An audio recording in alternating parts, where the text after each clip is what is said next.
Hi friends, నమస్తే. తెలంగాణ రాష్ట్రంలో రాజీవ్ యువ వికాసానికి సంబంధించినటువంటి కసరత్తు జరుగుతుంది. మనందరికీ తెలిసిన విషయమే. జూన్ 2వ తారీఖు రోజున ఈ యొక్క అర్హుల జాబితాని ప్రకటించాలి అని చెప్పేసి రాష్ట్ర ప్రభుత్వం ముందడుగు వేయడం జరుగుతుంది.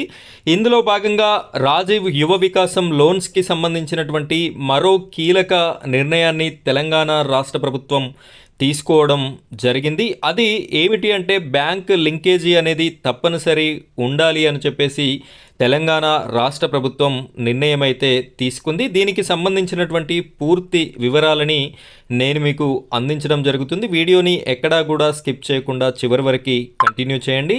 అదేవిధంగా మొదటిసారి కనుక మీరు మన ఛానల్ని చూస్తున్నట్టయితే ప్రతి ఒక్కరూ మన ఛానల్ని సబ్స్క్రైబ్ చేసుకోండి. పక్కన బెల్ ఐకాన్ ఉంటుంది, దానిపైన ట్యాప్ చేసి ఆలని సెలెక్ట్ చేసుకోండి. ఇలా చేసినట్టయితే రాజీవ్ యువ వికాసానికి సంబంధించిన ప్రతి అప్డేట్ అనేది మీ వరకు రావడం జరుగుతుంది.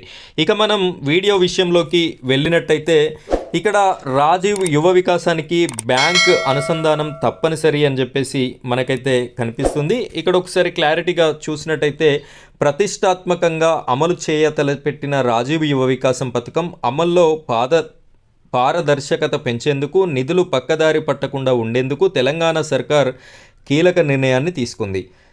ఇందులో భాగంగా ఈ పథకం కింద మంజూరు చేసిన యూనిట్లకు బ్యాంక్ లింకేజీని తప్పనిసరి చేసింది. రాయితీ పోను మిగిలిన వాటా సొమ్మును భరించేందుకు లబ్ధిదారు సిద్ధంగా ఉన్నా యూనిట్లు మంజూరు చేయకూడదని నిర్ణయం తీసుకుంది. ఈ మేరకు దీనికి సంబంధించిన ఎస్సీ, ఎస్టీ, బీసీ, మైనారిటీ, జిల్లా సంక్షేమ అధికారులకి స్పష్టత ఇచ్చింది. క్షేత్రస్థాయిలో పరిశీలన తర్వాత అర్హుల జాబితాను బ్యాంకర్లకు పంపించి ఆ యూనిట్లకి బ్యాంకు లింకేజీ తప్పనిసరి చేయాలని తెలిపింది. ఇక్కడ వీళ్ళు ఏదైతే అర్హులని నిర్ణయిస్తారో ఆ యొక్క అర్హుల జాబితా మొత్తాన్ని కూడా ఫస్ట్ బ్యాంకర్లకి పంపించాలి అని చెప్పేసి కూడా ఆలోచన అయితే చేయడం జరుగుతుంది.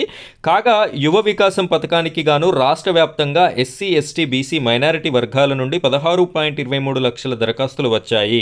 ఇందులో కేటగిరీ 1 కింద 50,000 విలువైన యూనిట్కు 100% రాయితీ ఉంది. కేటగిరీ 2, 3, 4లలో యూనిట్ వ్యయంలో రాయితీ తీసివేయగా లబ్ధిదారు వాటా కింద బ్యాంకు రుణం తీసుకోవాల్సి ఉంటుంది.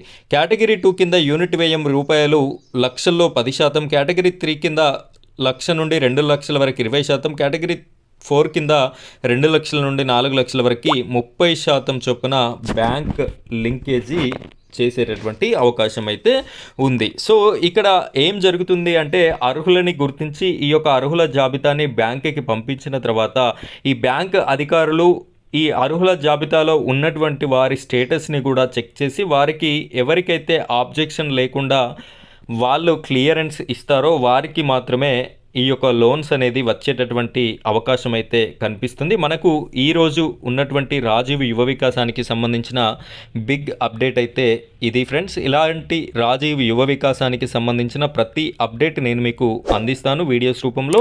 ప్రతి ఒక్కరు కూడా మన ఛానల్ని సబ్స్క్రైబ్ చేసుకొని పక్కన బెల్ ఐకాన్ ఉంటుంది, దానిపైన టాప్ చేసి ఆల్ అని సెలెక్ట్ చేసుకోండి. Thank you friends, thank you very much.